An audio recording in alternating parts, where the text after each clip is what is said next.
Hello everyone, आइए आज हम लोग देखेंगे बोर्ड मास। बोर्ड मास, मैं संजय सर आज क्या जानेंगे? बोर्ड मास। बोर्ड मास क्या होता है? एक गणित का रूल होता है जिससे हम लोग एक तरह से कहें तो इसे सरलीकरण में हम लोग लेते हैं। सरलीकरण क्या मतलब? कोई भिन्न अगर दिया है तो उसको सरल करना पड़ता है, तो एक रूल के हिसाब से चलना पड़ता है। ऐसा नहीं है कि आप बस बोर्ड मास लिखा है आप जो भी मन में आइए, जिसे कोई सवाल लिखा है जहां से मन में आइए, ऐसे नहीं। इसका एक रूल होता है जो ये बोर्ड मास लागू करता है। जैसे हम बात करेंगे, बी का मतलब होता है ब्रैकेट। ब्रैकेट में आप देखे होंगे, इसमें देख रहे हैं छोटा कोष्टक है, इसे छोटा कोष्टक कहा जाता है। इस वाले को मझला कोष्टक कहा जाता है और इस वाले को बड़ा कोष्टक कहा जाता है। सर इसमें कौन सा पहले कोष्टक हल होगा? तो हम जानेंगे सबसे पहले छोटा हल होता है, छोटा के बाद मझला हल होता है और मझला के बाद बड़का होता है। बड़का मतलब देखो, बड़का बाद में आएगा, चाहे घर का हो चाहे बाहर के हो, सबसे पहले छोटका ही आता है। सबसे पहले कौन आएगा? छोटका। छोटका आ रहा है, छोटका के बाद कौन आता है? मझिलका। मझिलका के बाद कौन आएगा? बड़का।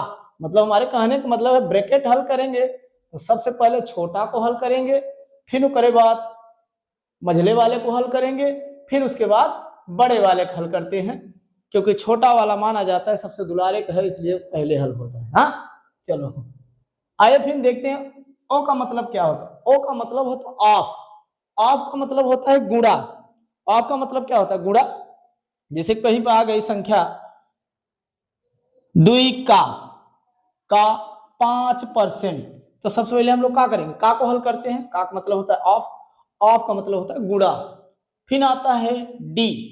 डी का मतलब होता है डिवीजन। अब डिवीजन आया तो सबसे पहले देखो ब्रैकेट हल करेंगे, ब्रैकेट के बाद मान लो का ऑफ है तो उसको हल करेंगे, अगर ये नहीं है तो छोड़ो, सीधा आएंगे हम लोग कहाँ पर? डिवीजन पे आएंगे।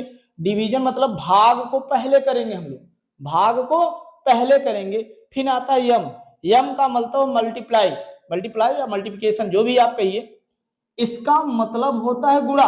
भाग के बाद गुणा आता है, भाग के बाद गुणा करना पड़ता है हम लोग को, तो उसे मल्टीप्लिकेशन या मल्टीप्लाई कहते हैं। फिर आता है एडिशन। एडिशन मतलब होता है कि गुणा के बाद हम संख्याओं को क्या करेंगे? जोड़ेंगे। संख्याओं को क्या करेंगे? जोड़ेंगे। एडिशन। एडिशन के बाद आता है सब्ट्रैक्शन। सब्ट्रैक्शन इसमें क्या करते हैं? तो इसको घटाते हैं, तो सबसे लास्ट वाली जो क्रिया होगी वो घटाना को होगी, और उसके पहले कौन सी क्रिया होगी तो कहेंगे जोड़ेंगे। उसके पहले कौन सी क्रिया होगी तो कहेंगे गुणा करेंगे। उसके पहले कौन सी क्रिया होगी कहेंगे भाग करेंगे। उससे पहले की क्रिया कौन होगी? ऑफ या का जो भी, उसको हल करेंगे। और उसके बाद पहले जो सबसे पहले वाली क्रिया होती है वो होती है छोटा कोष्टक हल करेंगे, फिर मझला कोष्टक हल करेंगे, फिर बड़ा कोष्टक हल। मतलब हमारे कहने का मतलब एक सीक्वेंस देखो यहां से मिला। अगर हम ऐसे चले, इधर तीर इधर बनाए, तीर मतलब हमारे कहने का मतलब यहां से स्टार्ट करेंगे, यहां पे आएंगे, यहां से फिर कहां पे जाएंगे सर? यहां पे आएंगे। यहां से कहां जाएंगे? यहां पे आएंगे। फिर कहां जाएंगे? यहां पे आएंगे। फिर लास्ट में हम क्या करेंगे? घटाना करेंगे। मतलब हमारे कहने का मतलब सबसे पहले छोटा कोष्टक, फिर मझला कोष्टक, बड़ा कोष्टक, का, ऑफ, भाग, गुणा, जोड़, घटाना, ये रूल होता है। इसी से इस सवाल को हम लोग जानेंगे कि चलिए सर आपने तो बता दिए, ये हमको सिस्टम समझ में आ गया कि बोर्ड मास क्या होता है, आइए इस रूल इस पे लागू करते हैं। तो सबसे पहले क्या करना है? देखो यहाँ पे लिखा है छोटा कोष्टक, यहाँ छोटा दिखा है, छोटा मझला तो नहीं है, मझला नहीं है। सर बड़का तो नहीं है, बड़का भी नहीं। कौन सा है? छोटका वाला है, तो छोटका वाला पहले हल करेंगे। आओ हल करते हैं।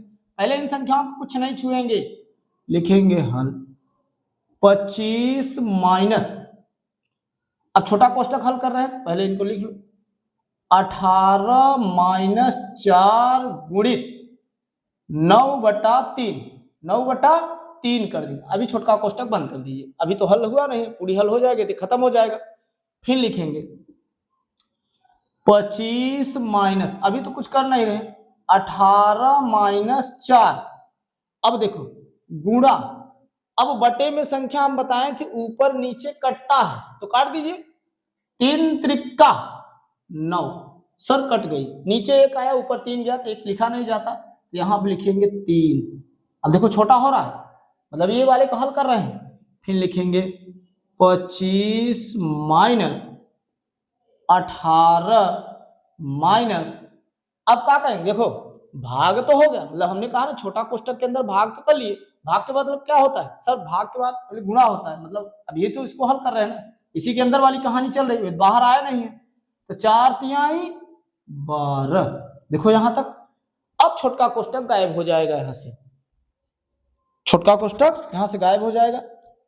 25 माइनस 18 में से 12 जाएगा, कितना आएगा सर 6 आता है, 18 में से 12 जाएगा, कितना आएगा 6 आएगा। अब देखो ये छोटका कोष्टक खत्म, पूरी तरह से क्या हो गया, खत्म हो गया। अब बात करेंगे 25 में से अगर 6 घटाएंगे 19 आएगा, यही हमारा आंसर होगा। ये बोर्डमास के रूल के हिसाब से हमने लगाए हैं, बोर्डमास के रूल के हिसाब से लगाए जैसे सवालें हल होती हैं।